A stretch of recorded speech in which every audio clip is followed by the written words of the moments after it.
Good afternoon, everyone. Welcome to the HEPPP Community Forum. We're just going to start with welcome to country video.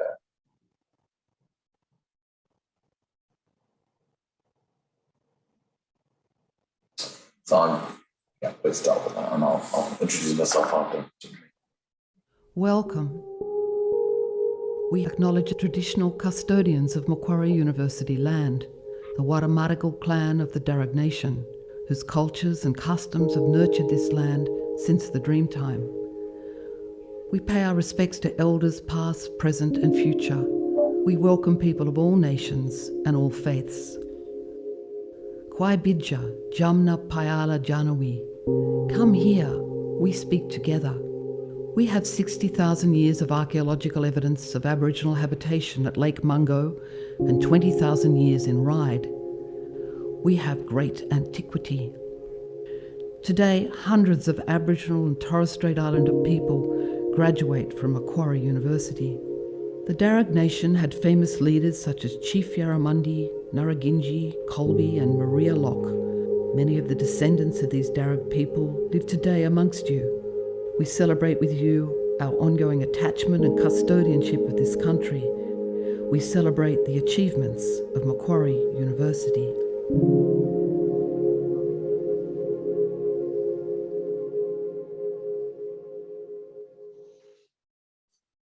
So I'd also like to acknowledge that I'm on Bidjigal land here in Sydney's northwest and pay my respects to elders past, present and emerging. This session today has been organised by my widening participation team, and I think they've pulled together a really great group of speakers today. Just hoping we can get through all the talk today, because there's a lot of great things to get through. That's the main thing I'm concerned about, but that's a small problem to have. I think, look, that's a crucial nature of the work that the widening participation unit does, is to work on partnerships. We have wonderful partners that we work with, both internal and external. We've got a few people from those partnerships presenting today.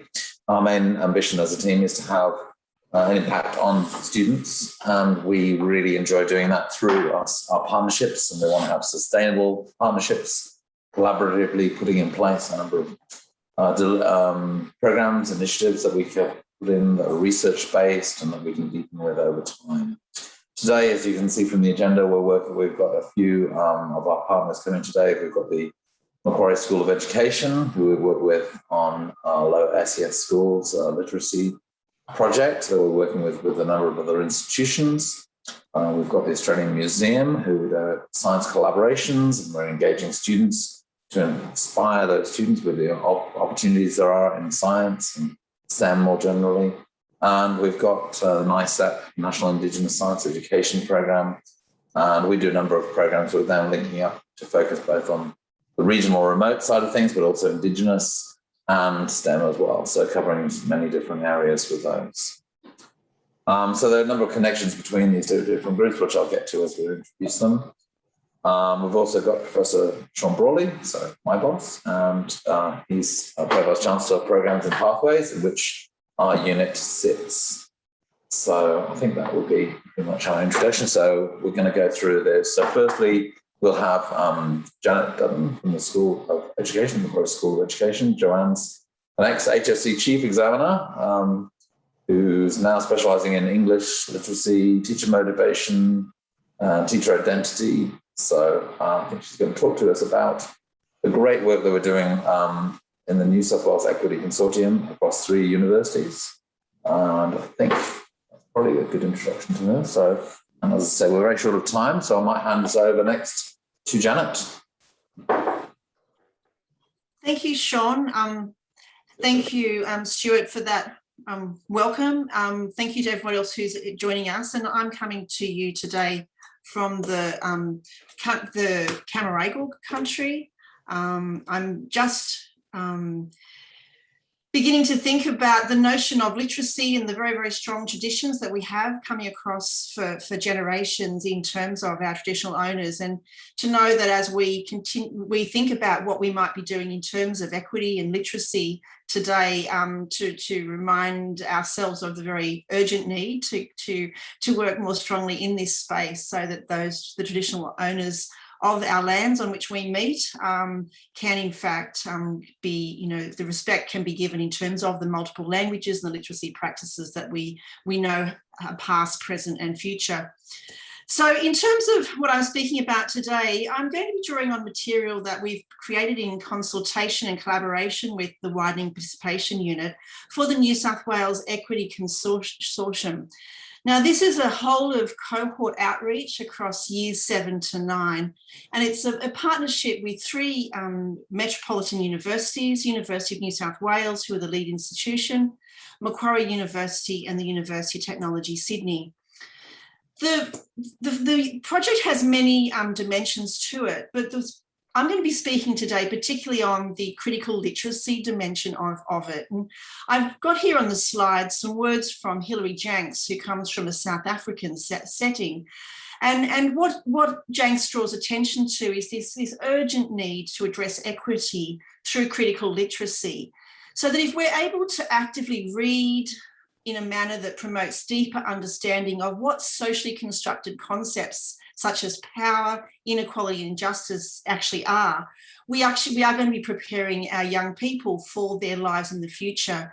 So what we're doing in this project very much is we're helping the students to understand and question the attitudes, values and beliefs of the text that they're going to encounter in their lives.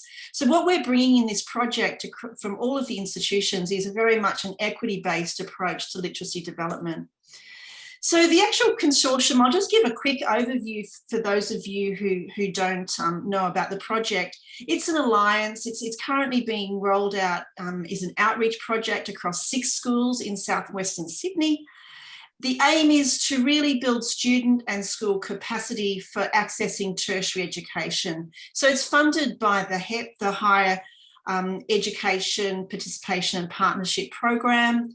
And the aim is to help we as institutions to attract students from the equity cohorts from these schools. But part of what we're also doing is to support literacy development. And what we're doing is we're trying to maximise the benefits of this institutionally sharing. Many projects in equity spaces are very much a siloed approach, and we really want to try to avoid that. So this notion of collaborative innovation is at the heart. So that's the future. That's where we're trying to establish a model that looks quite different working in the equity space. It's a literacy-focused learning initiative. We've got 6 partner schools, which you can see in the first column. We're working around a concept of imagined futures, and what each of the universities are doing is preparing a 5-week or a little bit longer even unit of work around the notion of imagined futures. So each of the universities is rolling out a different year group. So University of New South Wales is working for year 9, UTS is year 8, and Macquarie University has year 7. And we're working to bring experiences with our equity ambassadors. So each of the universities has a cohort of equity ambassadors, and the aim is for them to visit schools once a week across the 5 weeks, and to work with preparing resources for teachers around a critical literacy lens. We don't come empty-handed. We're working in a co-design approach with our equity school partners. We're delivering professional development to teachers. We're really looking to create innovation in terms of the content that we create and the pedagogy that we bring. And the work that we're doing is research informed and very much student centered. So there's that dimension. But above all, we have this strong focus on student equity, practice and community, so that the resources we use, the pedagogical choices that we're making, the way that we value student voice in everything we do, including the research and evaluation dimensions, is all framed around very strong equity principles. And what we've been aiming to do, and I'm going to try to show you a little bit of today, is the types of engaging resources that we're bringing. We're creating some really high quality resources for the students. So one of the things we very much do value is the diversity of the schools with which we're working. We acknowledge that there's a real diversity of socio-cultural perspectives, and particularly we're working with students who come from an incredibly diverse range of cultures and language backgrounds. So our CALD students are at the forefront of all of the work we're doing in this project. And what we're aiming to create is fit for purpose learning, and to really value the public education that's happening in these schools.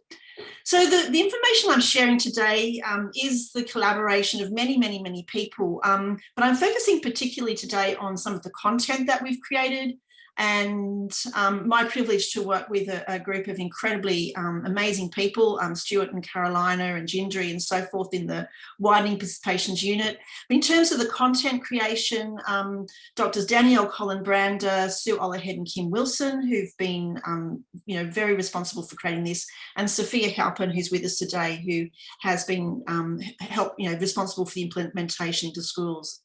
So what are we doing to try to create a really strong literacy focus and to really address equity? We know that if we can get really good quality dialogue and questioning happening in our classrooms, we're going to be able to do really fabulous things for students in terms of their literacy development. So that's one tier of the work that we've been doing in the classrooms. And what we've been doing is creating opportunities for the students to talk back to the text. And I'll give an example of that a little bit later in my presentation. But those two aspects is the way that we're going to help the students in Year 7 across these 6 schools to evaluate their perspectives in information texts. We identified this as an area of literacy that the students weren't able to engage with. And if we think about it, if students aren't terribly good at identifying perspectives and inferring in information texts, that's going to have enormous ramifications for the way that they seek information about their post-school careers. It's going to have incredibly implications for the way that the students address the real life texts that they're going to come across in their everyday life. So we see that as a really important dimension of literacy work in this Year 7 group. Now, I don't expect anybody to read this in detail, but what we do is we roll out a series of lessons where some lessons are the teachers teach the lessons. Some lessons we have our university ambassadors teaching the lessons. What we're doing in each lesson is addressing a particular perspective of our literacy focus. And that's been really carefully planned across the lessons that we've created and we've rolled out. And what we decided to do to really address our equity focus was we identified a need to have resources that were really fit for purpose. So what we did was we actually got a series of text purposely written. So we employed 2 authors who generated information text for us.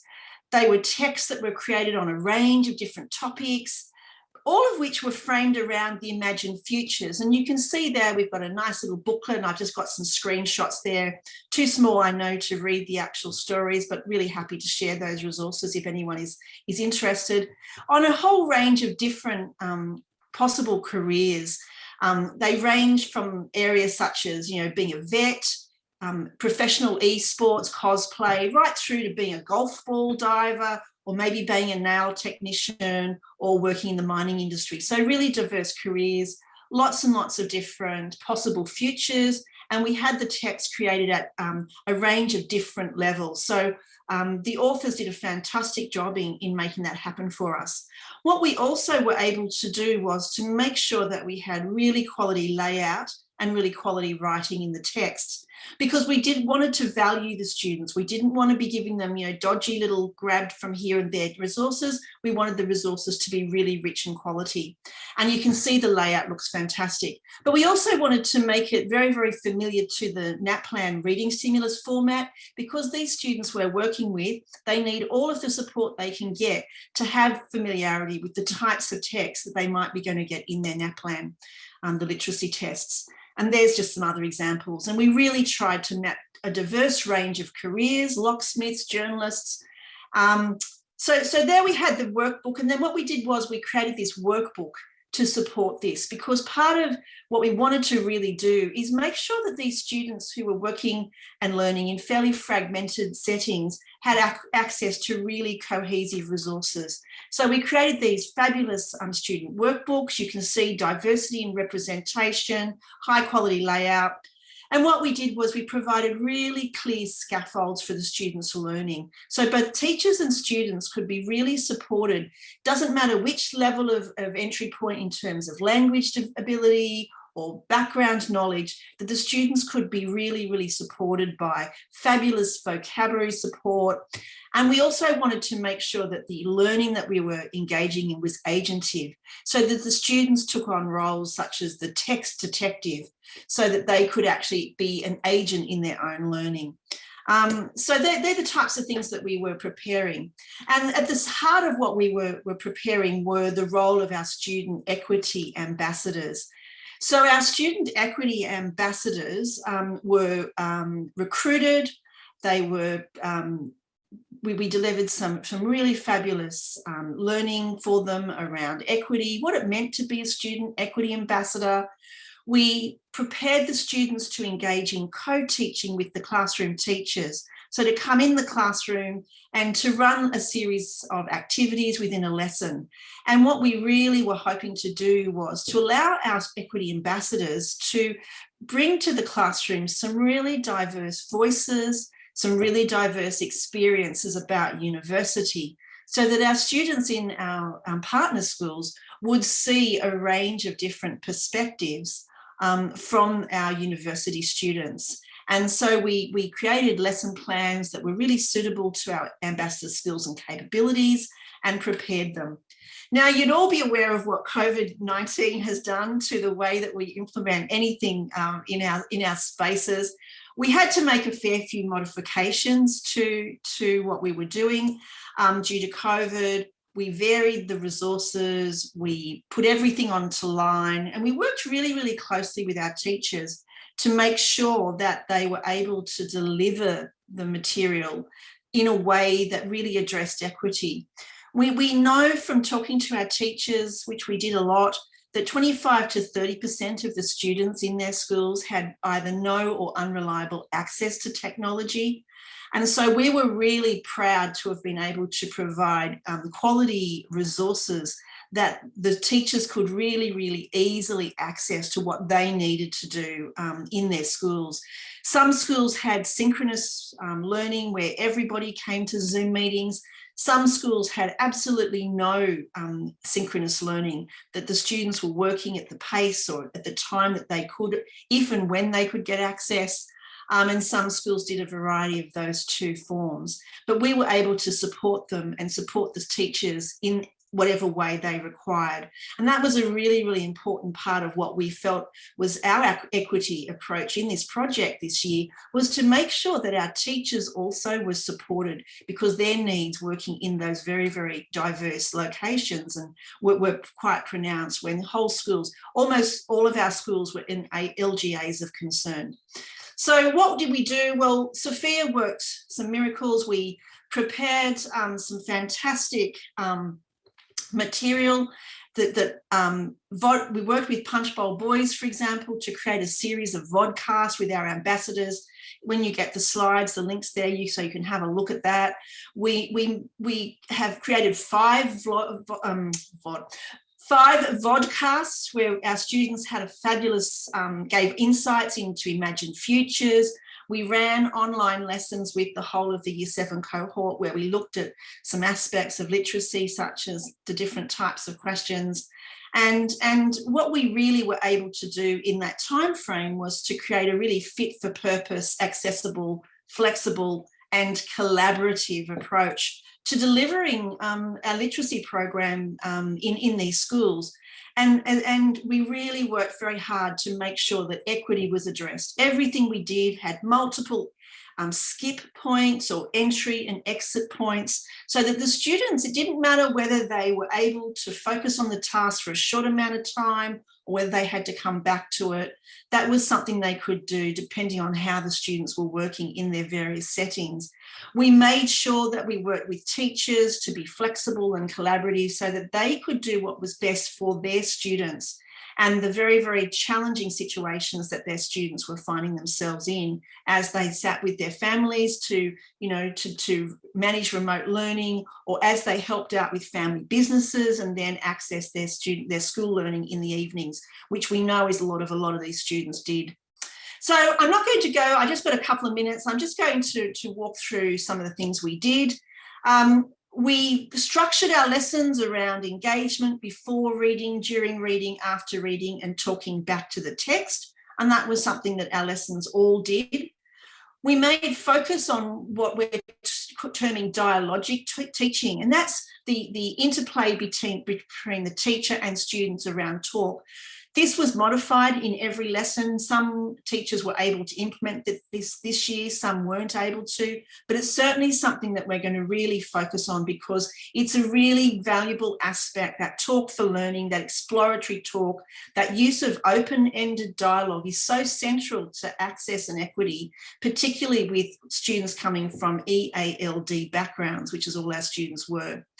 We know that if we actually can encourage really literate talk by working with our students, we're going to really develop much stronger literacy, and that we need to teach the protocols around this type of talk. It doesn't just happen. We have to actually bring that to our students. And our goal was really creating a culture of respect and risk-taking so that the voices of our students could be heard. And we've got our teachers working with a range of different talk formations, and teachers did a great job of implementing them even in Zoom locations. And we were able to integrate the talk formations into the lessons that we created, so that those talk formations were helping all of the voices to be heard, not just the brave voices and not just the really competent voices, but we really wanted to get all the voices heard. And we incorporated those things like the traverse and the fishbowl, different ways of getting students to share the talking in their class. We did a bunch of work on 3 levels of questions that are in the text or literal, questions that are between the lines and inferential, and then evaluative questions. Haven't got time to go into that in detail, but that's a really rich area of development to really help students with their literacy development, and that's been really well received by teachers, and the teachers report that that's made really big gains for their students. So they're thrilled to be working in that space. And we incorporated that across our questions. And one of the things that really worked for access and equity was this notion of problem posing. In other words, trying to look at whose view has been silenced, whose view has been prioritised, and to really have a look at what the author, which perspective is the author really promoting. And that's a really, really key aspect of the equity approach that we're incorporating in our work, the idea that we do want to interrogate the text so our students' critical literacy can be developed, and that when they then come across texts in their future life or in their academic career, they'll be better placed to actually understand how they're being positioned, or maybe how they're being silenced, or which voices are being promoted. And that's a really, really important aspect of the work we're doing. And again, we've incorporated that into the workbooks as we've gone across. So I've talked for my allocated time. I can see in the panel that there's been opportunity question, but I have less than time for questioning. If anyone's got a question they want to throw at me, I'm more than happy to answer it. Hi, Janet. Thank you so much for that. I just wanted to point out that there is a question in the chat box, which has been brought forward by Cobra, about how to become an equity ambassador. To become an equity ambassador, you pay attention to the widening participation unit advertising, or in the other universities how they did it. And then what the ambassadors did was they actually put in an expression of interest, where they addressed why they were interested in being an equity ambassador, and then Sophia as the ambassador who had responsibility for the ambassador recruitment, and she looked at those and assessed the application. And then we then invited the students who were successful into training, where we therefore also had a look at their skills and their areas of expertise, so that we were able to tailor things to their skills and expertise. Cobra, does that answer your question? Let's hope so. Just wanted to add, Janet, so as well as the HEPPP funding, as you know, we've also got some New South Wales government funding from the competitive application we made. So that'll be going over the next few years as well. I wanted to ask you a couple of questions that are related. So obviously this year has been very disrupted, but I wondered what we have learned out of doing it in this format that we can apply next year, and more generally, how are we going to apply this in future years, just so people know what we might be doing going forward. Yeah, sure. So what we've learned is, one, that the quality resources that we had developed were robust. So they were able to help the teachers to create cohesion in their transition to the online environment. The transition was really easy for the teachers. They were able to use the text, the activities, so that worked really well. What we did discover is that it was quite challenging to get ambassadors involved, because technology, the idea of having all of our ambassadors in a meeting or running a lesson was so problematic for most schools. We used it at Punchbowl. That was because we came in with a year group, and we worked with the entire year cohort, and that was fantastic. And Sophia and the ambassadors did an amazing job of making those 5 vodcasts, and then we brought additional ambassadors into those lessons, and so that was a really good learning. So those 2 things: one, to really know that we have to work with the schools so that the ambassadors can be used in ways that suit the school's needs, and 2, to take the really quality resources and pedagogy that we have in our lessons that we've created, and work with the teachers so they can make them fit for their purpose, because there's no one size fits all, because every school did it really, really differently. So they'd be the key learnings that we're rolling forward with next year. That answer your question, Stuart? Absolutely, that's great. And Caroline, I think, was there any more questions there? Not at this stage, but Sophia has actually put into the chat that ambassador recruitment for 2022 is best to be kept on pulse by watching and following widening participation in social media. So please join us. Absolutely, because we need lots of ambassadors. Sophia, I can't quite recall, 70 was it we had? 70, 75 ambassadors this year, so we'll be looking the same next year. So yeah, we had 90, in fact. There we go, 90 ambassadors. Oh, actually, Janet, sorry, I do have another question which I actually did miss, and that was there a difference in outcomes between year groups, or were there similar outcomes? Our rollout was very different to the other universities, because we were rolling out in COVID, whereas the other universities were face-to-face. I mean, perhaps Carolina can speak to that, because that's more of an evaluation issue. But my understanding is that it was really, really positive experiences for the students to be working with the equity ambassadors, and that they absolutely love to have the equity ambassadors working with them, and it really helped them to see different options for their imagined futures. Perhaps Carolina, did you want to speak more fully on that, or is that? I'll just touch on that briefly, and that question came from Simon Doyle. Thanks so much, Simon. With regards to the outcomes that our equity ambassadors experienced as part of the program, that's the only part that I can really speak for, was obviously that we implemented delivery at a very challenging time, so very challenging for the students as well as the schools. And when the schools came to, when Punchbowl Boys High School came to us with a proposal to really engage and provide innovative approaches to engaging with the students, particularly many of them who came from LGA areas that were really impacted during that time, that it was very positive for them to see other students or other adults who they consider to be adults and, fully cognitive, that they could really role model off, and to learn from them what their experiences have been and what their learning journeys have been. So very positive outcomes there. And I think that that's also been reflected at other universities as well through the program. It's just that we just had unique circumstances. Yeah, no, and likewise with the literacy project that we ran, so that the teachers were across all the institutions were enormously appreciative of the new ideas, new approaches, new resources that the consortium brought to their work, but also to see gains in their student learning in the various aspects of literacy that the different universities targeting in their rollout. So each university brought a different focus, rolled it out in a different way, and it's obviously we're fabulously looking forward to next year, where we can refine our resources, obviously in light of what we have learned from this year, but ultimately we're thrilled with what we were able to bring this year in the circumstances, and we think that we've the students really engaged with the text we brought them, and the teachers reported that the text really prompted some fabulous conversations about a diverse range of possible futures, and some futures that the students hadn't considered previously. Careers they mightn't have thought of, pathways to universities they didn't realise were available to them, approaches to study they didn't sort of really understand. So I think that bodes really rich, fertile ground for our work in future years. You're on mute, Carolina.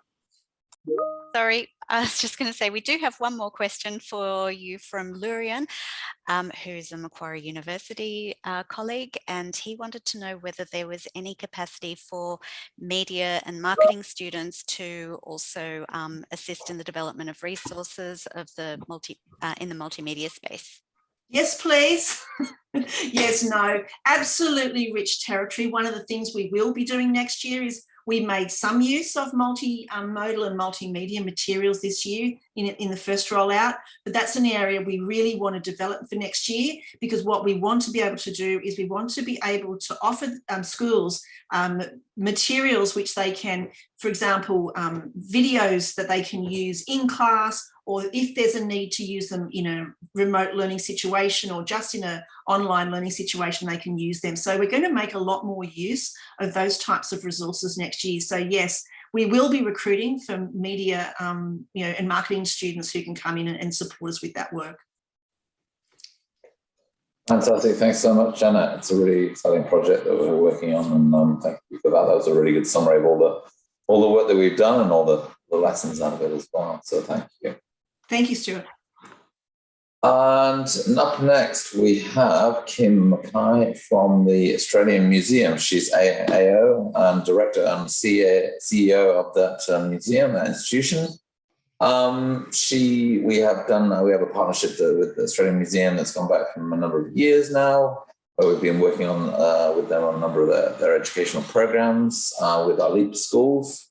They've developed some of the programs with them, and we've contributed to those. And Kim is a many-storied person who has many different roles in her background, lots of things around science and environmental activism. I see she has been working on Discovery Channel, Clean Up Australia, co-founder, lots of great things in the past, but lots of things around the dissemination of science and working to engage young people with that, or people in general with that. So, Kim.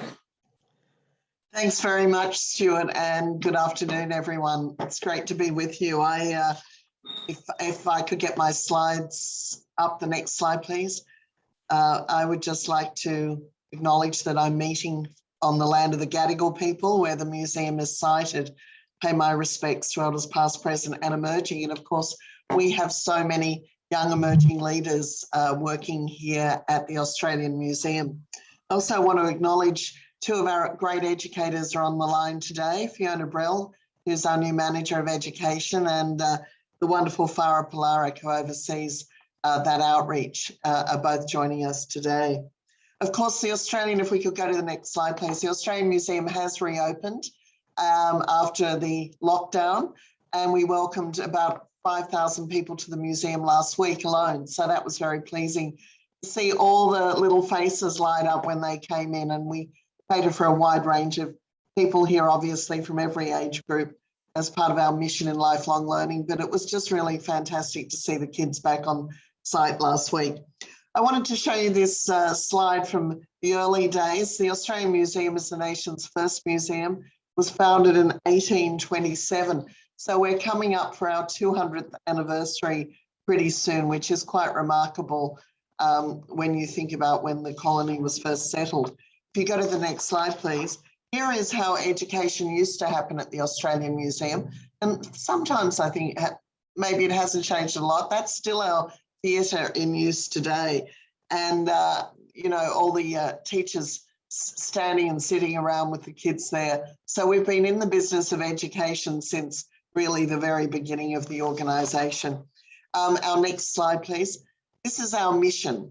Our mission is to ignite wonder, inspire debate and drive change. And we've really brought that mission to life this year with the reopening of the museum through taking a stand on issues like climate change and also creating a First Nations division in our wonderful Unsettled exhibition that is on here at the moment. If you didn't get a chance to see it before the lockdown, we're keeping it on until the end of January. So I urge everyone to come and see Unsettled. It's from a First Nations perspective, and no museum in Australia has attempted to do an exhibition like it to sort of put that First Nations perspective forward. So it's really exciting. So David Attenborough joined us for our 190th birthday a few years ago, which was such a thrilling day. And we had local school children come down to meet him. And he pointed out why the Australian Museum is so important. It's important because we've got a collection of 21.9 million objects and specimens from both natural history and culture of the region. And it is the largest museum collection in the Southern Hemisphere. So we have this extraordinary resource here that is researched and studied, and our scientific arm, the Australian Museum Research Institute, does groundbreaking work. I'll talk about that soon. So we're a very significant organisation in terms of, as Sir David said, chronicling the history, the natural history of this continent. Next slide, please. So today the Australian Museum has a new face and a new interior. This is the Crystal Hall entrance now, where people come into. It's called the Brian Sherman Crystal Hall. Next slide, please. And we've now, through our project Discover Renovation, really opened up these beautiful spaces. We have a new civic space for Sydney, which can take about 1,000 people in the middle of the museum, called Hinsey Hall. We have a wonderful touring exhibition hall in the basement that can take some of those big blockbuster exhibitions. That's where Unsettled is at the moment. We'll have a brilliant sharks exhibition that we've created next year. And then, of course, Ramesses and the Gold of the Pharaohs is coming. So lots coming up in the future. Our expanded entrances I talked about, and also new commercial offerings here too. So just better cafes and lots more bathrooms. I'm an expert in bathrooms these days. So next slide, please. And then here's the escalator going down into the touring hall down below, and a picture of Hinsey Hall. And we, as part of this, so we have large upgraded education spaces, so we can take many more students, and it's our objective to double the number of students coming through the museum annually. And we can do that, of course, now as well, because we have free entry for all, which was a marvellous initiative that we pushed with the state government. And so in our first 6 months of opening before the lockdown, we had over 400,000 visitors. So we were hoping we might hit 1 million this year, but with the lockdown, that's not going to be the case. But this is incredible to see the growth in visitation just by being free. And I think museums should be free for everybody. No one should feel that they can't have access to the learning that a museum can bring and the inspiration that a museum brings to young people. And I'm very pleased to say that this renovation has won just about every major architecture award in the country. And it's up for the national awards in November too. Next slide, please. So I wanted to start off by showing you our new education rooms at the museum that we've created in the name of Patricia McDonald. She was a school teacher who worked here at the Australian Museum for 35 years. She started work here in 1953 when she was just 24 years old. And her passion was teaching and ensuring that kids were inspired by what the museum had to offer. The reason we've called the rooms after Patricia, she died a few years ago and left a bequest to the Australian Museum. Now, on a teacher's salary back then wasn't very much money, still isn't today. Patricia basically saved and invested all of her money, and she left us the largest bequest in our history. This school teacher's impact, apart from when she was teaching children directly, she left the museum $7.5 million last year in her will. And this is because she invested wisely. Her sister told me she was very frugal. She didn't spend much money on herself. All she cared about was the children. So with her funding, we've been able to do some great things, apart from these education rooms. If you go to the next slide, please. You'll see the education minister came to visit recently with some visiting students, and we can do all sorts of activities in there. I love seeing these photographs now that will go into our archives of people wearing masks. We've got many from back in 1918 when the Spanish flu occurred, of museum workers wearing masks back then. So it's a bit of social history occurring. Next slide, please. And really excitingly, by the mid next year, we'll be opening the Burra Learning Place. Burra means eel in the Gadigal language. And on over 1,000 square metres up here on level 2, we'll have this wonderful new interactive learning centre for children from little ones right through to year 12. It really is the most extraordinary centre. There are just some diagrams of it. Next slide, please. And it combines not just our scientific knowledge, but we combine it with First Nations knowledge as well. So it's Western science meets First Nations knowledge. It will be an extraordinary area for young people to learn in and to explore for themselves, and will enable us to be very interactive with student learning every day of the year. This is a marvellous place that some of Patricia McDonald's bequest is also funding, as well as the state government. It really is an extraordinary new experience being built for school children across the state. Next, please. And a little innovation that our team has come up with is called the Cube. And we've built this prototype, and it's to allow teaching in the galleries themselves. These are movable cubes. So they'll have cushions in them, they'll have audio-visual objects, and it's to take learning into the galleries in a new way, and to have the kids sit on the floor of the gallery comfortably and be challenged by the objects they're seeing around them. And so that will be rolled out soon, funded by our foundation. Next, please. So really an important remit from us, apart from reaching the greater Sydney area, is also engaging regional audiences. We are a New South Wales-based institution. So if I could go to the next slide, please. We do this a couple of ways. One is online through our learning journeys, where we have this scaffolded approach to exhibition-related topics, whether it is climate change or dinosaurs or our First Nations cultures. So there's a lot of resources now online for regional communities to access. And of course, the teachers can also work with our team, on the video casts and so forth. So there's a lot of opportunity there in that way. Next, please. We've also got a really comprehensive education program built around Frog ID, our citizen science project. I love this project. I've always been engaged in citizen science, and this is a really extraordinary project. It's now the largest of its kind in the country. We built an app, which is free to download, that records frog calls. Frogs, of course, are identified by the call they make, not by what they look like. And so when they're calling, basically looking for a mate, especially at this time of year, you'll hear a lot of frogs call from now through the end of November. We want to capture the audio DNA of the frog by recording it. So you don't have to touch the animal. It's just recorded and uploaded. We've got the GPS data. And this, in the last 3 years that we've been running this, it has been extraordinary. Apart from schools competing with each other to record the most frogs and get the kids out in nature in a very practical way, we've got this wonderful virtual excursion now for stage 4 and 5 students coming up this November, which will be the 15th of November, but via a Zoom call at 11 a.m. So it's something to put in your diary, and you'll meet Dr. Jodie Rowley. If I could go to the next slide, please. And Dr. Jodie Rowley is our herpetologist.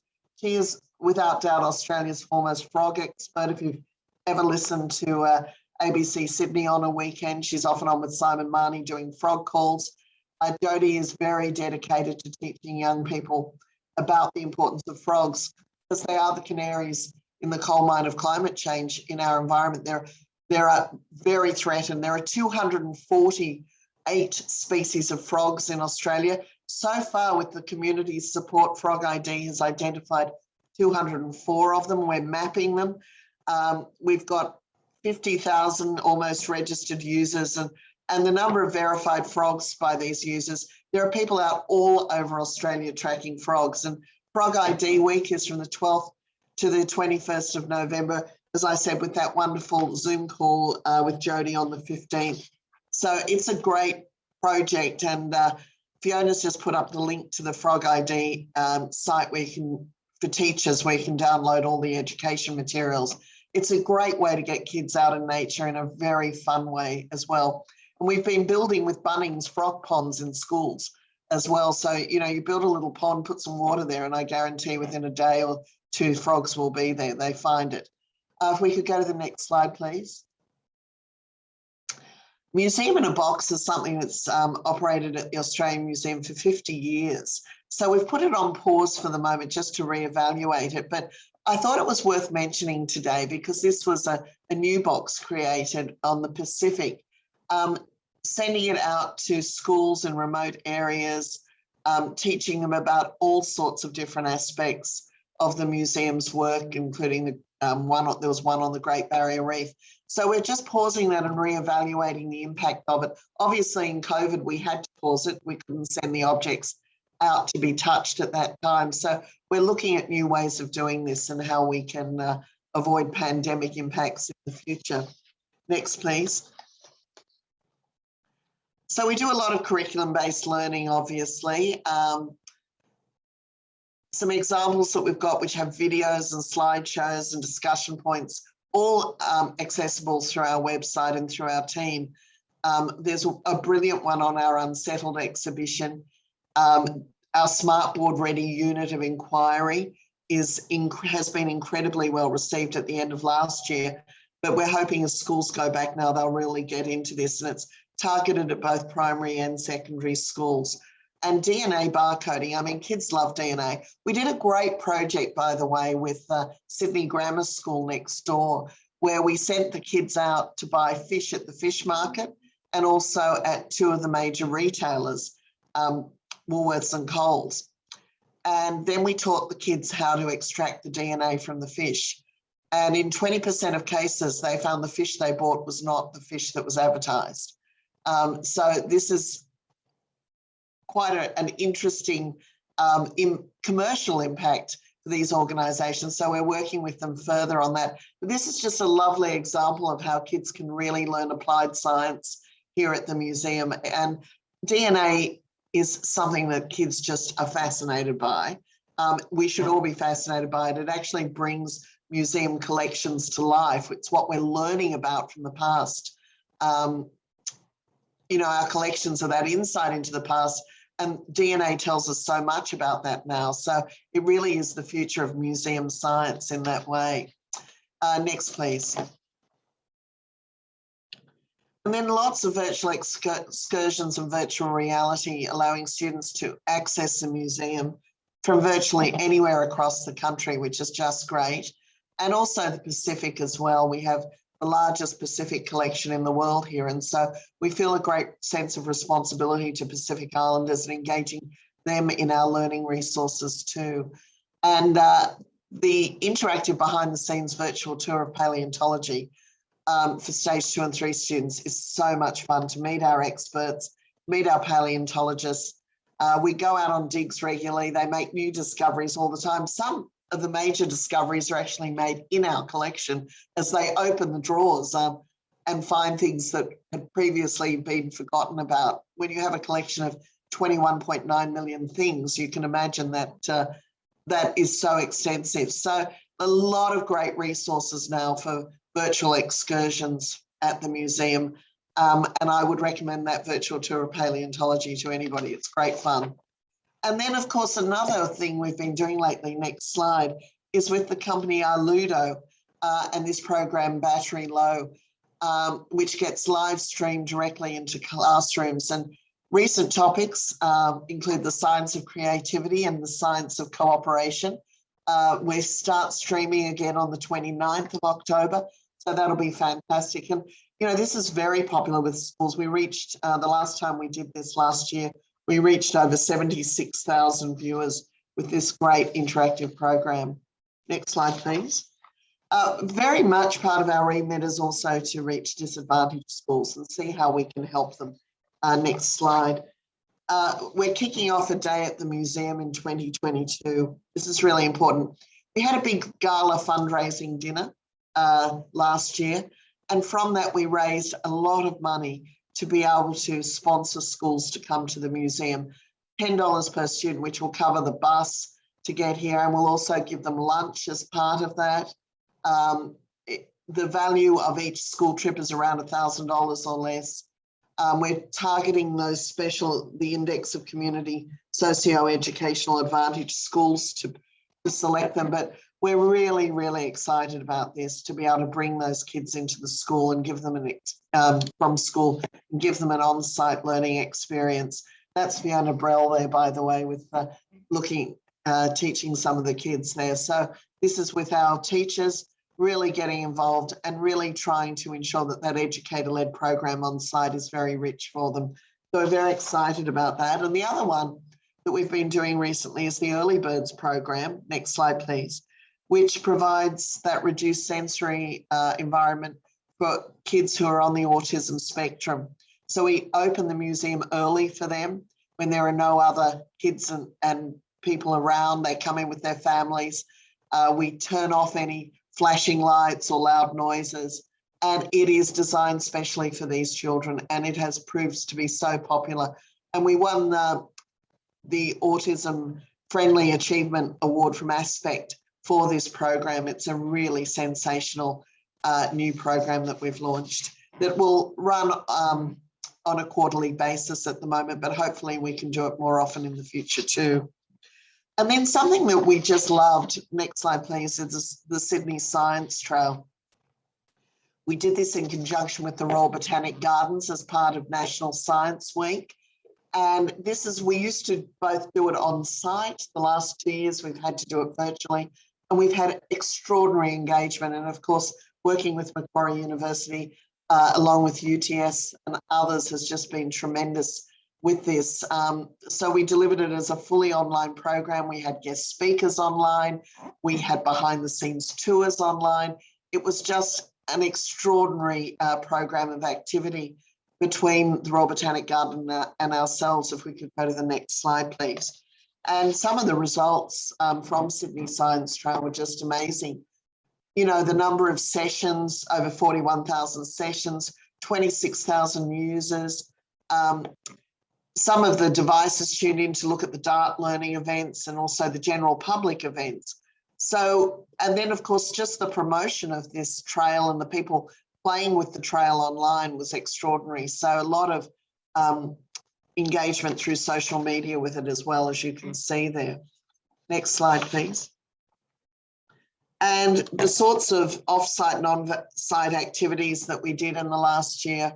Sorry, there's a bit of overlap with the other slide set, but you know, we did a lot of self-guided visits to the museum, along with educator-led visits, along with the biological diversity study days.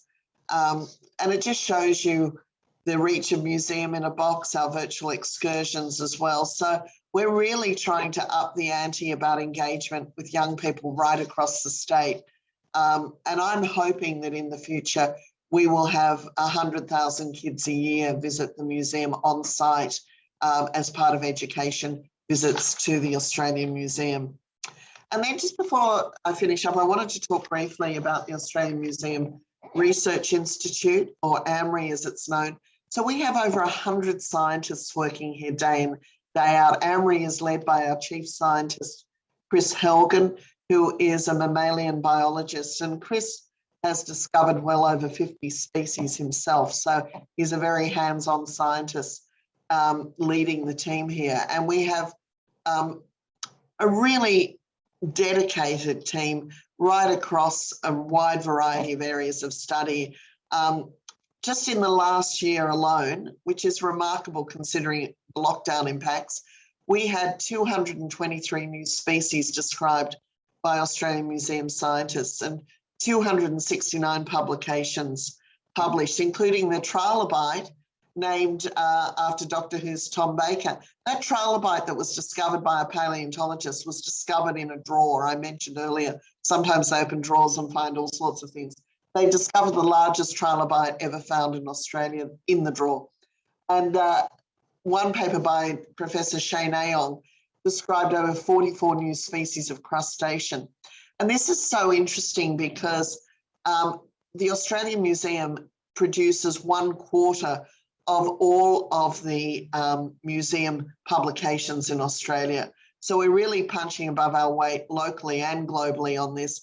And in fact, Chris's own discoveries of a new species of monkey, gigantic flying squirrels in China, has also been well documented. Next slide, please. And we study 11 ologies, if you like, at the Australian Museum, or 13 in total, actually. There are some of them, of course, archaeology is not on that list, but archaeology is something that we do focus on here as well and have some great live projects happening with First Nations communities, one in the Blue Mountains at the moment. That's Sheldon Tier, one of our conservators, working on a, I've forgotten the name of what it is, that doesn't matter. It's a dinosaur, swimming dinosaur, pliosaur, and it's opalized pliosaur. We have 2 of those at the museum. Next slide, please. And just to end, I wanted to share something with you. I always like sharing secrets with people. We have great plans for the future of the museum and education at the museum. So as part of our 200 years in 2027, we are embarking on this new project to try and expand the footprint of the museum. We own the land on the corner of William and Yurong Streets. And we want to basically double our public floor space and show more of that collection to the public, but also conduct world-leading education and create a STEM school here at the museum. So it's something that we're working on now. We're working with the Department of Education on this.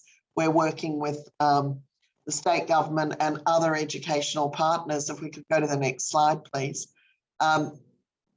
And basically on the roof is where this wonderful STEM Centre for Excellence would be, where kids would come and really access that infrastructure of science that the museum has, which would be so incredibly exciting. And also with an ancient DNA centre as part of it. So this would be all about science. It would, this new facility, all about new scientific exhibits. If we could go to the next slide, please. Things like a wonderful Anthropocene gallery, a wonderful new oceans gallery would be built here. So really positioning the Australian Museum, not just as the first museum in Australia with the largest collection, but the one that can explain natural science in a new and contemporary way to kids everywhere. And if we go to the next slide, please. I just wanted to say thank you. That's from the rooftop of the new building. Hopefully, I just have to convince the government for the money, but we'll get going on that now. Feel free to contact me or Fiona Brell, of course, who's been in the chat room there posting things too.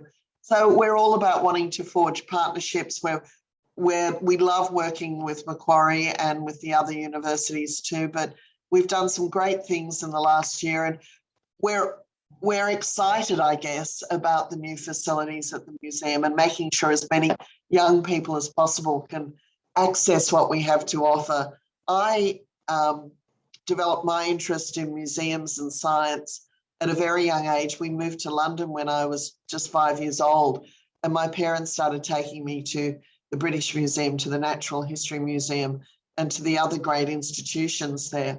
And it's visiting these institutions like the Australian Museum, that spark goes off of thinking, I want to learn more. The curiosity in young people should not be dumbed down in any way. The museum is a great place to really spark that curiosity and gives kids a hands-on opportunity. So I thank you all for listening about what we've been up to, and look forward to doing many great things in the future. We've got a great team there with Fiona and also Farah. So happy to answer any questions.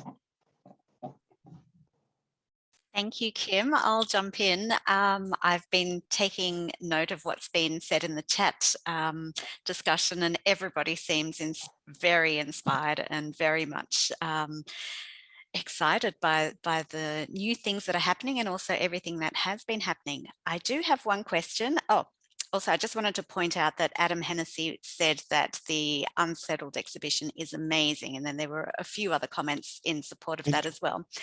It truly is. I mean, I can't tell you, please see it before it closes at the end of January, because it has broken new ground in museums in Australia, and in fact in communication around First Nations issues being presented in that First Nations voice. And it is so important, I think, that as many people go and see it, and it's free. So please come. Thank you. I have one question. If schools want to engage with these initiatives, how can they access them? It's really easy. They can just go online. We'll contact Fiona Brell. They can do it remotely. You know, it's very, very easy. You know, a lot of those resources are up online and easily accessed.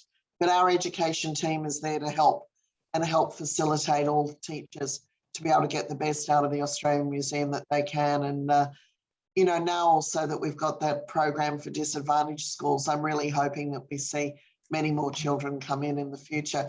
I know it's hard, you know, with school just reopening, and excursions have not been on the agenda, but for 2022, we'd love to welcome you back in 21 as well. But for 22, we're ready, willing and able to work with you and take as many people as possible. Thank you, Kim. And also we do lots of programs with our regional students, so it would be amazing to hear about Museum in a Box when that does come back up. Yeah. Good. Thank you so much. Yeah, thank you, Kim. It's been our collaboration on the science trial has been fantastic, but it's interesting to hear all the sweep of other things that you do. There's so many things that I really liked about the frogs. So I have to say, I was actually out in my front garden the night before last, and my wife was taking some audio. She actually did do some audio of that. I know we're not your demographic that you're targeting, but oh no, you are. We like anyone who likes listening for frogs. So get that Frog ID app. It's free to download, and it's great fun. It's a good family activity, but it's a good classroom activity. So Stuart, I'm glad you've been out. I've definitely got that on my list of things to do. Okay, thank you so much. And, moving on now to Joanne. There's actually a link between the two speakers. So Joanne from Macquarie's Department of Biological Sciences. She's also had won the Australian Museum's inaugural Eureka Prize for STEM inclusion in 2019. So there we go. And Joanne, she works extensively with our team on a number of different areas and in many, many different ways herself. So I know she's extremely active. So the National Indigenous Science Education Program has been linking up, as I said earlier, it's linking up Indigenous and remote areas and looking at science. So Joanne, please can I hand it over to you? Thank you so much, Stuart. Thank you for that kind introduction. And I'm delighted to be able to present to you all on the National Indigenous Science Education Program, and really pleased to be just after Kim's fantastic presentation. Brings back all these memories, Kim, of when I've been doing things at the Australian Museum. So really nice to just see the amazing range of things that you are doing and inspiring so many people across the country.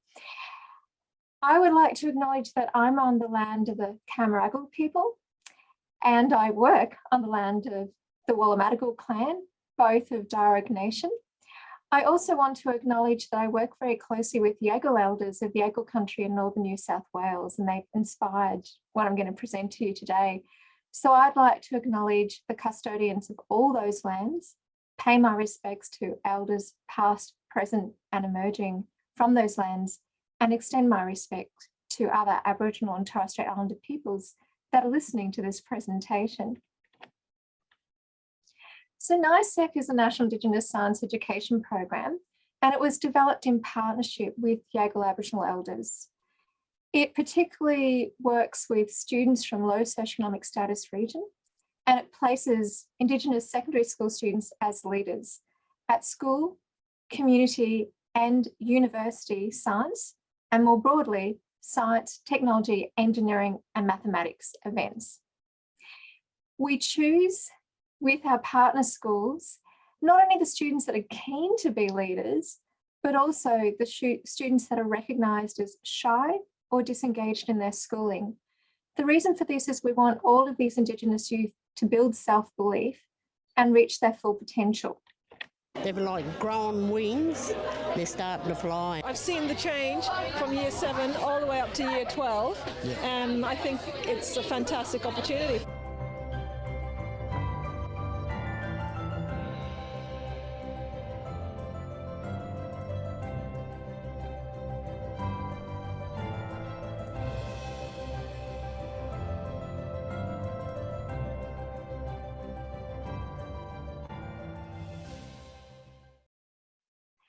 That was just a little taster of some of the things our students get to do.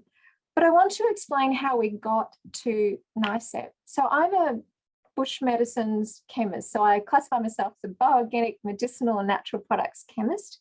And one of the things I do is work on medicinal plants with Yagal Aboriginal elders. And as part of this development of a truly respectful partnership with the elders, back in 2004, we had what was a very important 2-day workshop.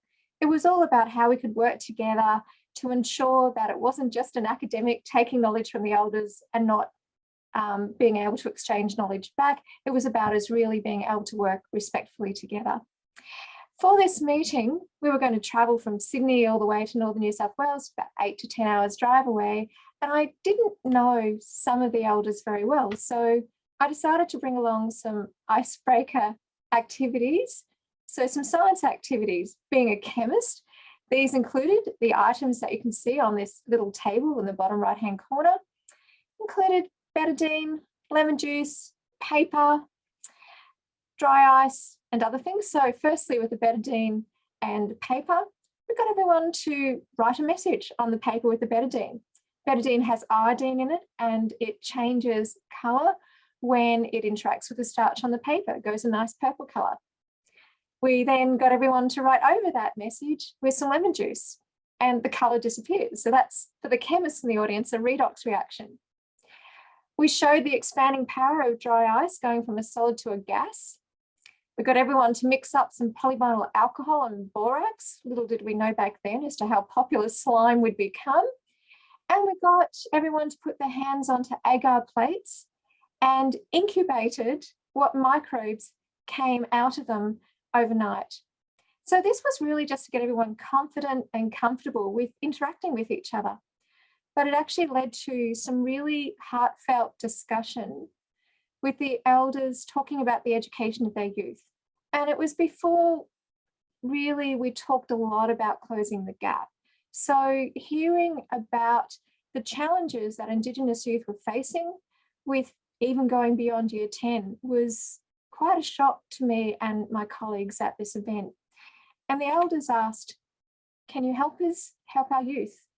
Indeed, using the science activities that you've just shown us, can you make them leaders of those in their school? And can you bring them on to Macquarie's campus to get them to understand what university is like, to build up their aspirations for getting a good education? So it was that question that led to us developing NISEP. We felt we really needed to, as educators, to help in making a difference.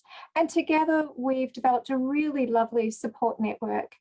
So as well as the academics such as myself, we work directly with the elders as partners, school staff, including science teachers and Aboriginal education officers.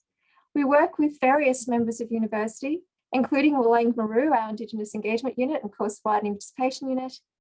We have many university student volunteers that are absolutely core to our program as well, and science and Indigenous education collaborators. So a whole host of different people that work together to support what we do. Here are the main types of events that we run. We run interactive science shows with our partner schools. These are mainly based in Wagga Wagga, Northern New South Wales and Western Sydney, but we've built up to also connecting with Brisbane and are building new partners in Victoria as well. So this is where the Indigenous secondary students, they lead science show activities, explaining science activities to younger kids, typically all the Year 7 students at their school. And they're supported in this process by NISEP academics and university students. We annually also run the Macquarie Science Experience. Typically that has been 3 days of science, technology, engineering and mathematics activities, workshops, lectures, interactive activities that they get to do.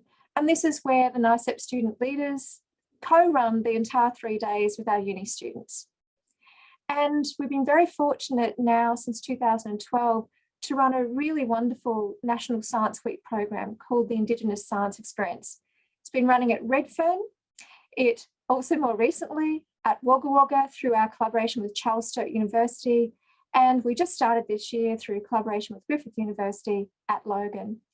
And in these events, we have a whole host of STEM activities through various providers, including First Nations scientists, including the Yagal elders, and they have the NISEP student leaders working alongside them and our uni students. We've looked at the impact of our NISEP events, the school events, the community events such as National Science Week, and the university events such as the Science Experience on these leaders in anonymous evaluations, all fully human research ethics approved. And looking at over 1,000 of our NISEP student leaders, we see a number of really positive indicators. For example, they have an increased desire to go on to Year 12 or higher education. They have an increased interest in science, and they find being a leader a really inspirational thing to do. These are some quotes from the anonymous evaluations. It made me feel important. This is really a significant factor because we actually can't run any of our science events without these students being leaders of our partner schools. So here are kids that are seeing that they're vital for these big events.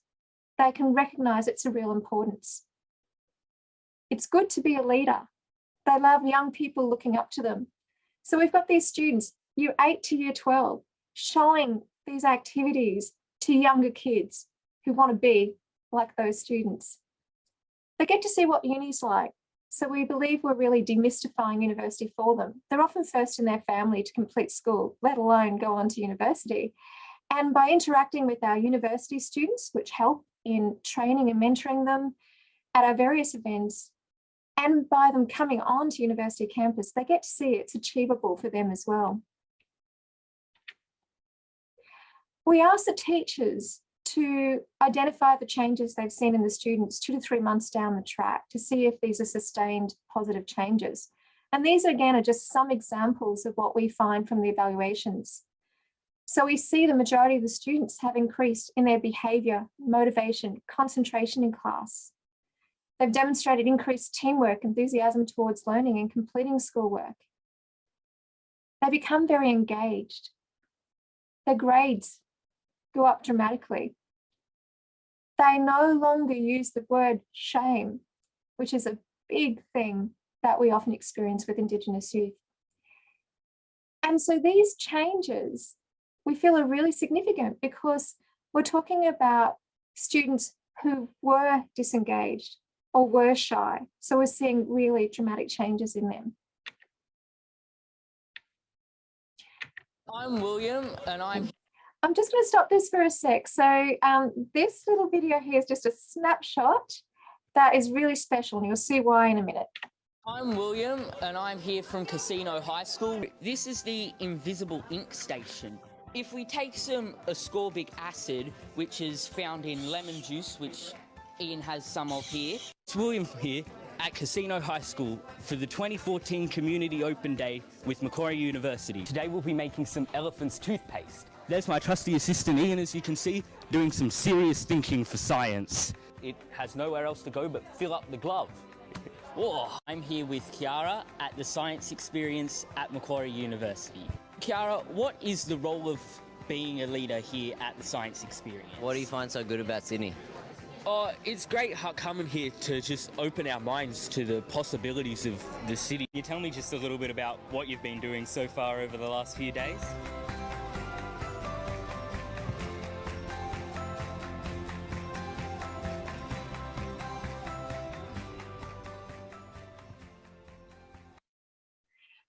Okay, we have our special guest here. Hello, Will. It's so lovely seeing you. I love watching that video and seeing you grow from a young boy up. Will, I'd love you to introduce what you now do and how NISEP has impacted you.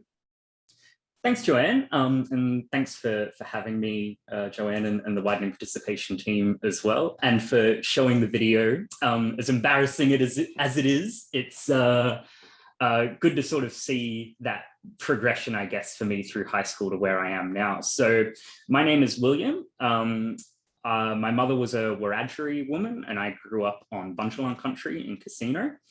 I now live on Darug country in Sydney, as I've been studying for the last 5 years in a Bachelor of Science in Chemical and Biomolecular Sciences and a Bachelor of Laws at Macquarie University, hoping to graduate next year after my 6th year at uni.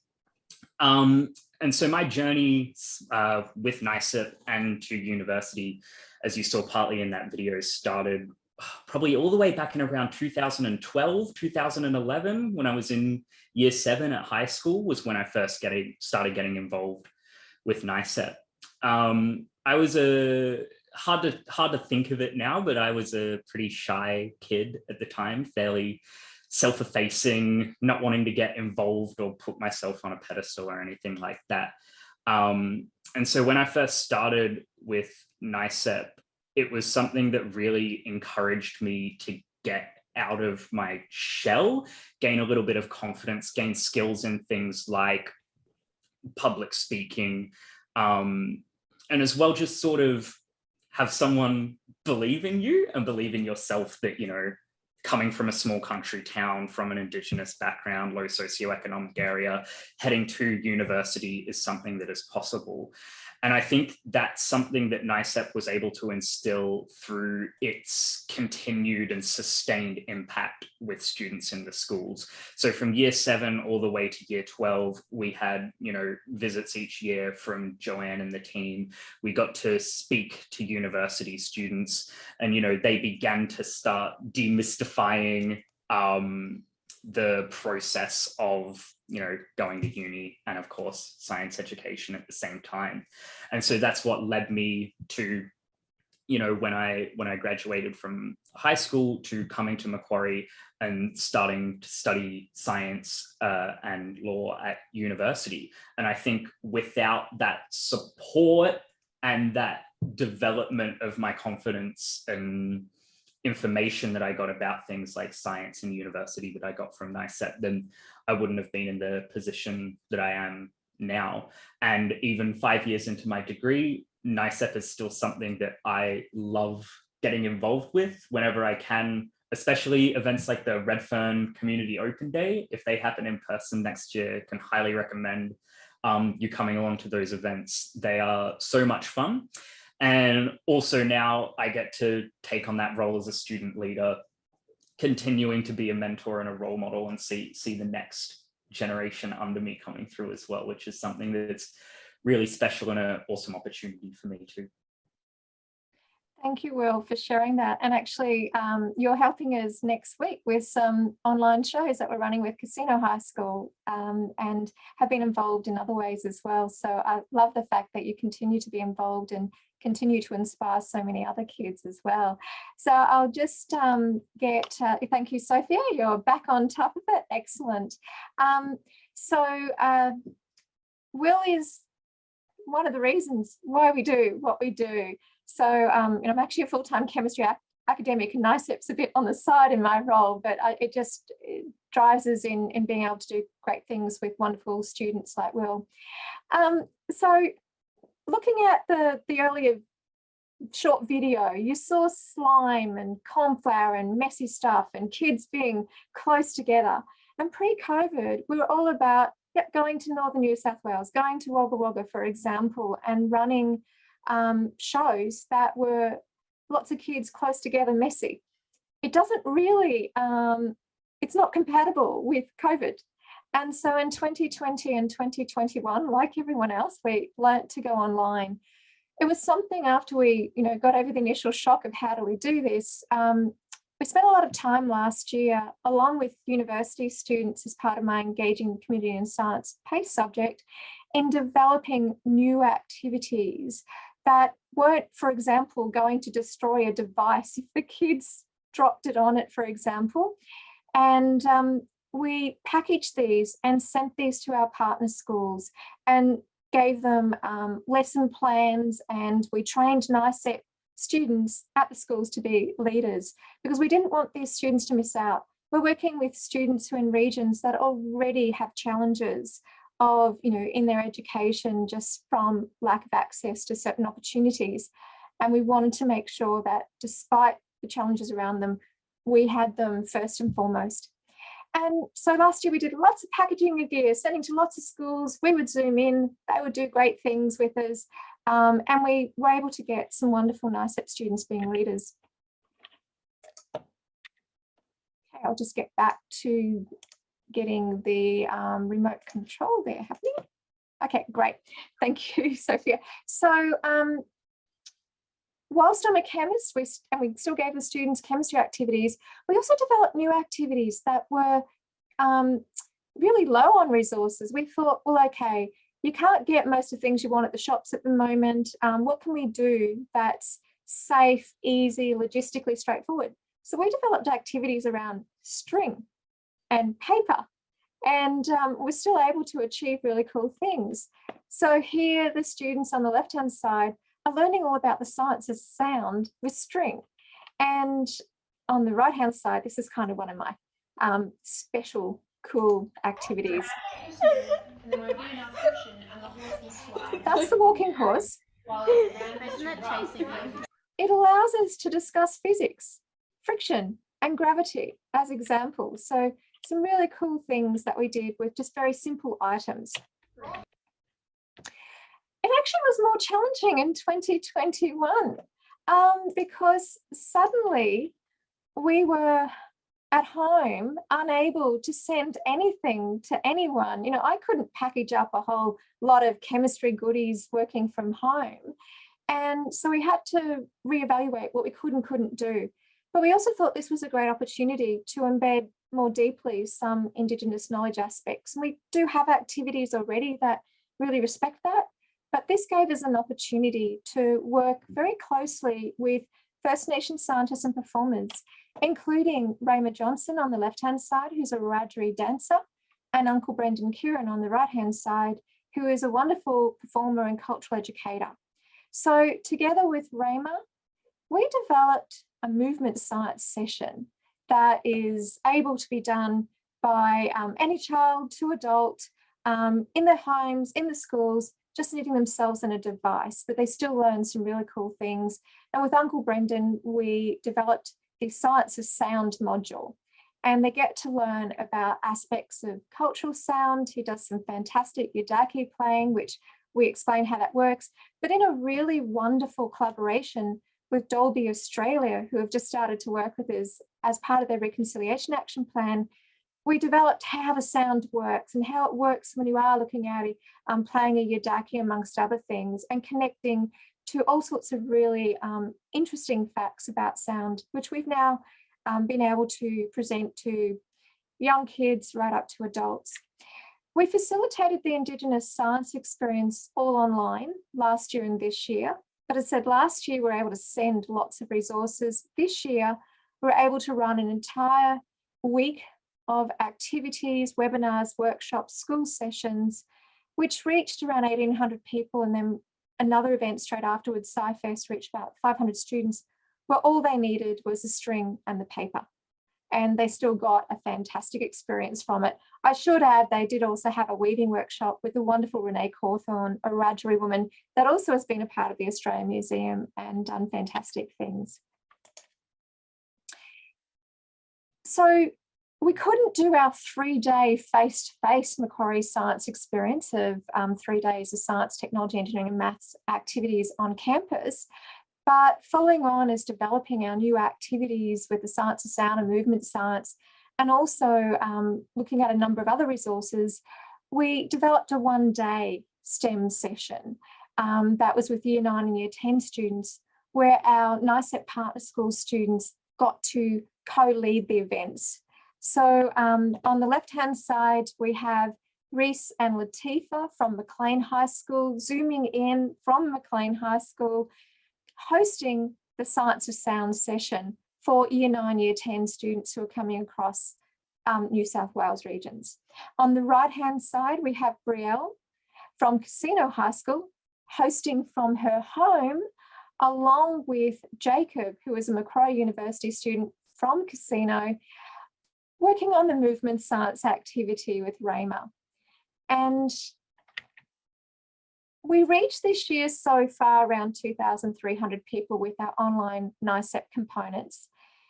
Now we are about to run school shows with our partner schools in Northern New South Wales and Wagga Wagga across November and December, where they will have the students, as they're now back at school, able to be leaders in their school. But we've decided it's still challenging for us to do all the things we did last year with the chemistry and biology, et cetera, that we're going to do our activities with them with just needing the string and the paper, and we've got some fantastic things for them to do. But the next few weeks or next month is going to be about our NISEP student leaders having opportunities that they couldn't have throughout part of this year. So we certainly don't reach as many NISEP students as leaders in these online times. It's just too challenging. With places like Casino, for example, they just didn't have access to the internet when they were in lockdown that was secure, I suppose, stable enough for them to be able to do this. But we have found from our evaluation of last year in the online mode and what we've done this year so far in the online mode, we are still providing really impactful, significant leadership opportunities for these students. If you want to find out a little bit more about NISEP and its ability to really address equity, diversity and inclusion issues, we've recently had a paper published in the Journal of Chemical Education that is a special issue on diversity, equity and inclusion. So we're very proud of that. And it highlights all the evaluative data and all the impacts across the students, but also the wider community and our own university students. Our vision is to help more Indigenous students be able to experience NISEP and be able to build self-belief and reach their full potential so that they can be our future leaders. And so we are looking at building our university, school and community partners. And indeed this year we increased our partnership to Griffith University, and we've had a long-standing partnership with Charles Sturt University, who are actually co-recipients of the Eureka Prize for STEM inclusion. So I just want to end this with acknowledging again the traditional custodians of Yagal country, because it's the Yagal elders, through them having the conversation with us about how can we help their youth, that led to NISEP. And there's lots of other things that we've done together that have been just so valuable. We have a team, so we're a small team, but it includes various academics across Macquarie and Charles Sturt University that help to co-run aspects of NISEP. I'm very appreciative of my department that has allowed me to run an entire subject where we have our uni students being able to be involved in NISEP, but also many other things. And Will was one of those students as well. I also love working with other members of our university, including Willangamaroo and the Widening Participation Unit. And we have been fortunate in getting various supports of funding. The videos, you've only seen a tiny snippet of what we have, but we have a fantastic videographer that also trains our students, mentors them to be leaders as they interview others in those video processes. And the elders really were where we started with this. And some of the fantastic elders, I want to also acknowledge them specifically for their roles there as well. So thank you. Thanks so much, Joanne. I'm not sure whether you were going to jump in, Stuart, or I just wanted to share with you, we've got 2 questions from our students who are joining us today. We have one question from Sarah, who has asked, what is the process of determining partner organisations for schools in regional Australia? Okay, so we do look at their population of Indigenous students and also their low socioeconomic status. So we are working with schools that don't have necessarily the same opportunities as other schools. I never use the term disadvantage. These schools are fantastic schools. They have fantastic kids, but we want to help provide opportunities that allow these kids to really thrive. So yes, so we look at, do they have a relatively high Indigenous cohort? It's and how they fit on the scale of socioeconomic status is our first point. And also our capabilities. So what do we have as a support mechanism in terms of the Aboriginal elders around to be a part of this? And as we build new universities, they will also allow us to identify the best regions. So for example, Griffith University, it now makes sense for us to work in Brisbane through Logan because we've got Griffith University able to help us sustain this. Thank you. And also a question from another student, Elena, has asked regarding ambassador engagement, can students from other fields of study also join NISEP? So I guess that must be other fields of study other than the sciences. So we actually in reality do not only science, and whilst I showed you a bit of chemistry there because I'm a chemist, I'm a bit biased, we are really branching across science, technology, engineering and mathematics. And in fact, we have another project, which Will's also a part of, that's a STEM Maker project, which is extending the things we do. So it really covers the whole aspects of science, technology, engineering and maths. Beyond that, also in areas such as media and so on, in helping us, I suppose, develop the beautiful stories, there's possibilities. But yes, science, STEM fields, absolutely. But I've also had students do internships with us who are business students, arts, humanities type students. There's always ways to get everyone involved. So if you're interested, let us know. Thank you. And that's all for the questions, but lots of inspiring comments there as well. Yeah, I really thank you a lot, Joanne, and also especially William for coming along. It's really great that you could come along. It's really good to see the effect of some of these programs and how they work in the flesh. And it's really good to see that development over those years. So thank you. Thank you. And lots of developments ahead, I'm sure, Joanne. So the last speaker we have today is Professor Sean Brawley. He's the lead for the University in Programs and Pathways, and also the one in participation unit falls under him. He's my boss, so that's why he needs to come along for one. But he's been really influential and really, since the WP team came under him 4 years ago, I think, leading broadening the focus of that team and increasing the collaborations as being some of the focus points that we've done during that time. As well as doing other areas like development of alternative pathways, and most especially last year and this has been one of the drivers of the university's response to the COVID-19 emergency. So I thought it'd be really good to come along and talk to that. Sean.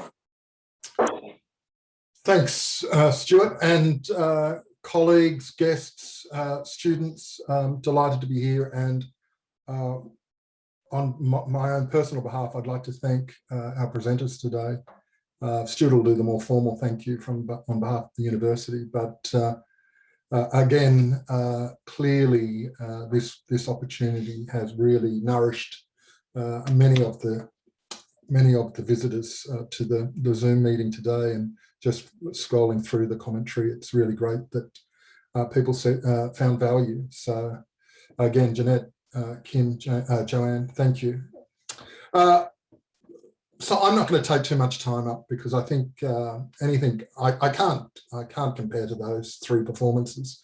I can tell you a little bit about where we're at around the COVID space. And again, it is interesting how obviously COVID has played a part in all of the three presentations we heard today. And it's amazing how quickly we moved.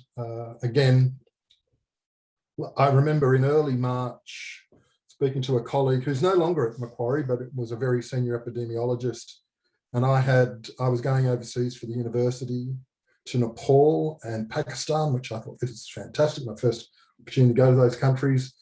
And I said to this colleague, well, what do you think about this coronavirus stuff? Do you think, I'll be able to go? And he said, oh yeah. What happened when we had SARS? Did anything happen to you? And I thought, I can't hardly even remember when SARS was. But of course, he was wrong. His other work in epidemiology, I'm sure, is much, much better. But it did make me think at that time, if you'd asked the university, if you'd said to the university, how long might it take us to put in place a program that would move everything online? The most optimistic would probably have said, oh, it'll probably take about 5 years. We'll have to do a lot of change management. We'll have to engage. We'll have to find the best products. So really quite amazing what the entire higher education sector did. And we've seen some examples raised again, and again, not just in our sector, but museums are another good example. And again, the results weren't always optimal. I think, we moved a hell of a lot of teaching online, and it was suboptimal, but it did what we needed it to do in an emergency. And I think the same was true in our WP space. Obviously, we moved a lot of our mentoring online. Obviously, plans we had to visit schools, both within the metropolitan area and regional New South Wales, got shelved for that first half of the year. And then I think, excuse me, we got back, and I think if we hadn't come into that second lockdown, I think a lot of the lessons would have been forgotten. I just think we'd already started to get back into a normal, and we were thinking, oh, well, it was a little bit of a blimp. WP, we had a fantastic late end to the year in Broken Hill, and we got back onto a number of schools there. I had my one and only COVID test, in fact, to show people that we were all coming from not from the pestilence of the city, and we're all safe. But I think the second lockdown has really changed a lot of the discussion and argument. And so the trends that COVID accelerated in the online learning space, I think now are really starting to shape. And we're seeing that it's impacting on the way students are thinking about their learning. And I think this will, for our equity groups, some of the consequences here will be really important. So one of the things I think we've seen, and I think we'll see it again early in the new year, is our blended approach has given students much greater flexibility. And there will still always be things that we'll need to do on campus.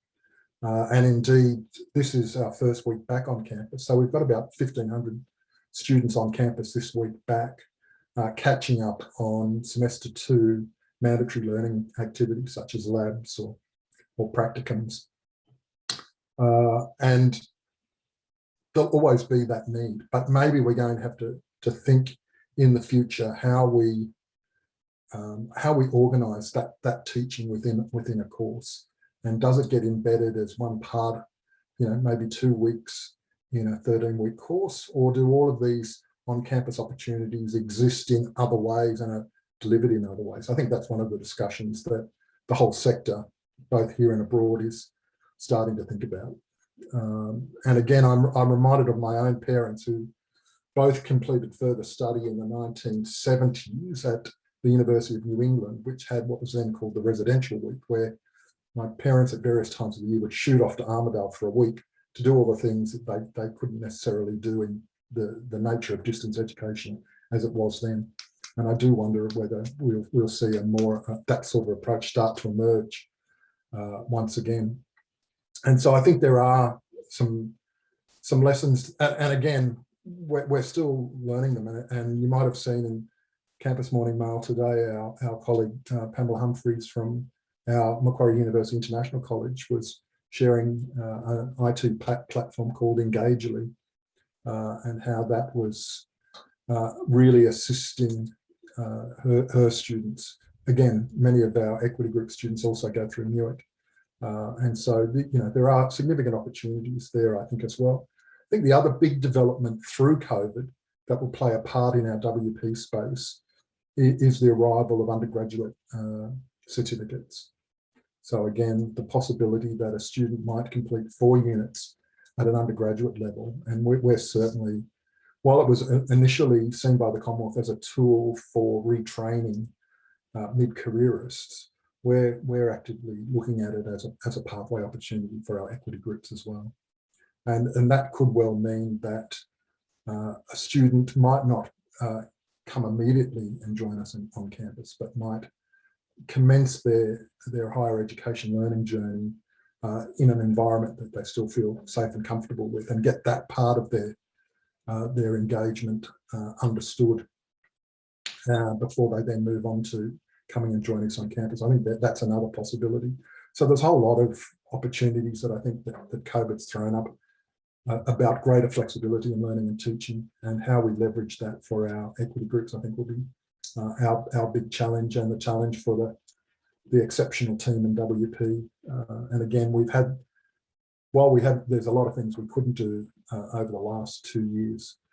We have also had the opportunity, I guess, to think a little bit more about what possibilities the future might hold. And I know, from our roadshows, Jacinta, for example, has been doing a lot of work on rethinking that. And again, the biggest challenge we always have in WP is scalability. How do we maximize our impact? So I think that's all fantastic and good. And I think we should be back to our new normal relatively soon. So again, many of you will be aware that the university in the learning and teaching space has put in place a 3-step return, and we've just started step 1 essentially this week, with those students completing their mandatory learning on-campus learning activities between now and probably into early December to catch up on the time lost. And then from the 29th of November, we'll move into our step 2, which is our normal summer S3 and MUIC study period 6, which will again see a return to campus, but again, no large group teaching, and giving students the opportunity to make the decision whether they want a face-to-face or an online experience, or a combination of both. And then step 3 comes in February, and that's us starting really to move back to the new normal, as guided by the public health orders and the public health advice. But our planning at this stage is we will see a return to large group teaching in S1 2022, and hopefully we'll start to see a return of our international students. But I think that flexibility will remain, and we'll see students much more engaged in a blended approach, and they'll make more active decisions about that. And it also reflects that exodus to the regions that we've witnessed during COVID as well. So a student might decide that they're going to not pay high Sydney rents, and they might stay in their regional centre and engage with the campus in a different way. And maybe that will be they'll do a lot of their learning online where they believe it's necessary to do it online, or not necessary, but they see an opportunity to do it online. And so what I think we'll see is students won't be as frequent visitors to campus as perhaps they were in the past, because they're not going to come down from Katoomba for a 2-hour seminar. They'll take the online version, and so they'll try and chunk up their online their campus-based learning onto one day, which is going to provide some challenges for our systems and our timetabling, for example. But I think that's quite possible. So they are the challenges that the WP team face in the next little while as we start to get back to normal. But there is certainly, I think, a strongly felt ambition that we need to get back into those classrooms. And again, many of the parents and many of us endured the pain of online learning, which can work in certain environments and certainly doesn't seem to work for 16-year-old girls or 15-year-old boys, or at least my 16-year-old girl and 15-year-old boy. The number of times I popped into their study to see suddenly the screen was changing, or the argument, oh, the teacher said I could watch this Netflix series instead of doing my maths, was a little bit of a challenge. So they're looking forward to being back. And again, the big thing that we found when we went to Broken Hill last year was because Broken Hill had been so isolated for so long, they really welcomed that return. So that's one of our tasks, one of the challenges I give to the WP team for 2022 is we need to get back out there. We're really lucky because we've got the relationships, but it's really hard to make a new relationship if you're not there on ground and in an Indigenous sense on country. So again, thanks to our presenters today. It was a really engaging, well, I found it absolutely engaging. I hope you did as well. And I'll hand over to Stuart just to finish off with some official thanks and some housekeeping and whatever we might else need to do. Yeah, sure. Thank you very much, Sean. That was interesting as well. It's good to know what we're going to see ahead from the university front and your reflections on the experiences we've had through this time. It's really good. And yes, I'd echo Sean, heartfelt thanks from the WP unit. Thanks to all of our speakers. Thanks to Janet. Thanks to Kim. I think it's just dropped off, but thanks to her as well. Thanks to Joanne, and also thanks to Sean as well. They're all really engaging talks, and I think it's really exciting to see the ways we've all managed to get through this very challenging time and how we can use that as ways to push forward into the future and have that engagement continue in a better way.